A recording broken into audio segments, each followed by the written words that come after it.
Bonjour à toutes et à tous, bienvenue sur Grand Lille TV pour une nouvelle édition du Rendez-vous de l'Écho. Et aujourd'hui, François Després est avec nous, bonjour. Bonjour.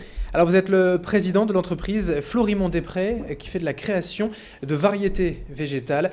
En deux mots, ça c'est pour présenter la société. Dites-nous en plus vraiment votre métier de base. Le métier de base de Florimond Després, c'est effectivement la création de variétés d'espèces de grandes cultures qui sont utilisées par les agriculteurs en France et dans une cinquantaine d'autres pays dans le monde. C'est-à-dire que vous concevez les graines, les semences, si on doit le dire encore plus clairement. Nous croisons des variétés qui existent et nous en créons de nouvelles qui apportent une amélioration en termes de rendement, de résistance aux maladies ou de qualité technologique. Et donc les semences, c'est les céréales, des betteraves, un petit peu tout ce qu'on peut retrouver dans l'agroalimentaire, dans la culture française. S'agissant de Florimond Després, ce sont 11 espèces de grandes cultures, les céréales à paille, la betterave à sucre, le colza, le pois protéagineux et quelques espèces moins importantes. Alors l'entreprise est donc nordiste. Pour rappeler un petit peu l'historique en deux mots. Alors à l'origine, au début du 19e siècle, en 1804, il s'agit d'une exploitation agricole. Et un de mes ancêtres, mon arrière-grand-père, en 1830, a commencé la production de semences de betterave à sucre et la commercialisation de celles-ci dans le nord de la France et puis un peu plus largement. Mais les activités de recherche ont véritablement débuté en 1860 et je suis le représentant de la 5e génération dans l'entreprise qui est toujours 100% familiale et 100% indépendante. Et aujourd'hui, si on devait donner 2-3 chiffres en termes de chiffre d'affaires ou de nombre d'employés, de collaborateurs pour asseoir un peu cette société? Alors Florimond Després, aujourd'hui, c'est 230 millions d'euros de chiffre d'affaires, dont les 2 tiers à l'exportation, et c'est 800 collaborateurs, dont à peu près 40% impliqués dans des activités de recherche et de développement. Alors la recherche-développement, j'imagine que c'est un des postes fondamentaux pour la société. Aujourd'hui, par rapport à 1830, on est en pleine recherche scientifique constamment dans l'entreprise. L'innovation, la recherche, c'est vraiment le cœur de notre activité. On y consacre chaque année 17 à 18% de notre chiffre d'affaires. Et cette recherche, cette innovation qui a débuté à partir du milieu du 19e siècle, s'est naturellement considérablement transformée depuis une vingtaine ou une trentaine d'années avec le développement, le progrès de la connaissance scientifique et toutes les nouvelles biotechnologies qui sont à notre portée. Ces variétés végétales, un peu naïvement, elles existent depuis des centaines, des milliers d'années, mais elles ne sont pas figées dans le temps. Vous êtes toujours en train d'en créer de nouvelles. Pourquoi? C'est pour qu'elles soient plus résistantes, simplement? Alors les variétés végétales existent effectivement depuis très très longtemps, des milliers d'années, s'agissant des espèces cultivées.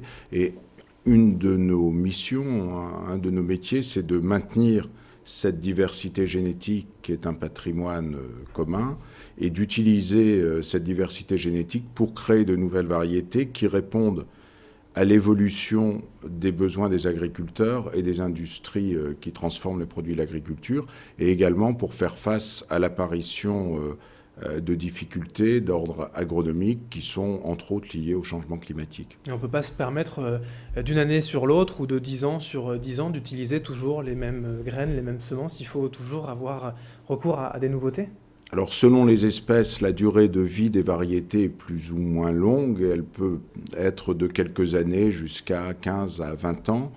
Mais l'évolution des pratiques agricoles et également le complexe parasitaire conduit les agriculteurs à renouveler assez fréquemment leurs variétés. Et ces nouveautés, donc la recherche, le développement, tout est encore fait dans la région lilloise et Nord-Pas-de-Calais par vos équipes?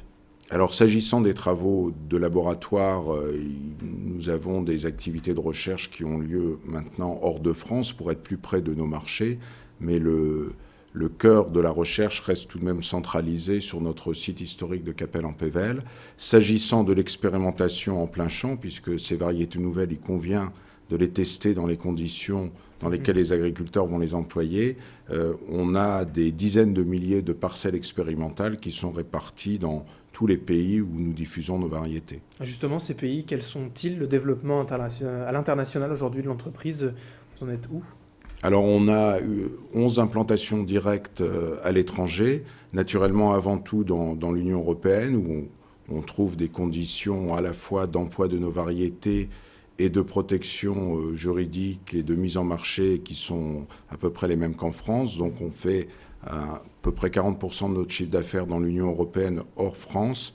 Et le solde de notre chiffre d'affaires est réalisé à l'étranger avec 3 axes principaux de développement aujourd'hui: l'Afrique du Nord, l'Europe orientale et l'Asie centrale, et plus récemment l'Amérique du Sud. Et il y a toujours un développement qui est nécessaire pour continuer de faire croître l'entreprise. Le marché français et d'une façon plus générale le marché de l'Union européenne connaît une croissance relativement faible. C'est entre autres lié à l'évolution de la politique agricole commune. Les zones d'expansion significatives pour nos produits, pour notre entreprise, sont désormais hors de l'Union européenne, et ce sont les 3 zones que je vous ai citées: Europe orientale, Afrique et Amérique du Sud. D'accord, l'Amérique du Nord, par exemple, les États-Unis ou la Chine, l'Inde, des grands pays qui tirent l'économie mondiale, c'est pas forcément une destination de choix?